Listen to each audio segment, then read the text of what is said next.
कर्नाटक की हार के बाद भारतीय जनता पार्टी आने वाले राज्यों में इस पैटर्न को हरगिज भी किसी को दोहराने नहीं देना चाहती। सियासी हलचलों के बीच वर्चस्व का संघर्ष राजस्थान में भी कर्नाटक की ही तरह है। यहाँ भी कुछ नेता हैं जो पार्टी की नाव को पार कराने की जगह डुबा सकते हैं। साल के अंत में विधानसभा चुनाव भी होने हैं और विधानसभा चुनाव के नतीजों का असर लोकसभा पर पड़ने का अनुमान लगाया जा रहा है।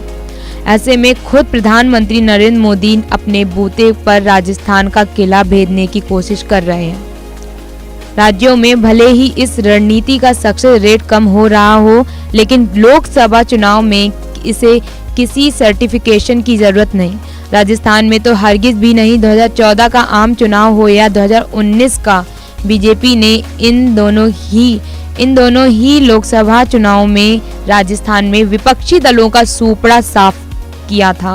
वहीं 25 में से एक भी सीट ना 2014 के चुनाव में कांग्रेस के हाथ लगी और ना ही 2019 के चुनाव में। अब साल के अंत में फिर से विधानसभा चुनाव होने वाले हैं।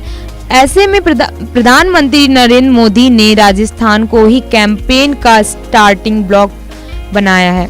साल 2023 का विधानसभा चुनाव हो या 2024 का लोकसभा चुनाव, प्रधानमंत्री नरेंद्र मोदी हरगिज भी कहीं स्लिप होने का रिस्क लेने के मूड में नहीं है। वो इस साल राजस्थान में सत्ता परिवर्तन तो अगले साल जीत की हैट्रिक लगाने की कोशिश में है, इसलिए कैंपेनिंग का स्टार्टिंग ब्लॉक राजस्थान को बनाया है।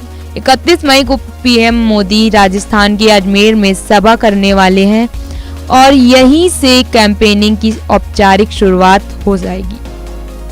वहीं सीटों के समीकरण को समझें तो मोदी की अजमेर सभा के आसपास की 8 लोकसभाओं और 64 विधानसभाओं को साधने की कवायद है।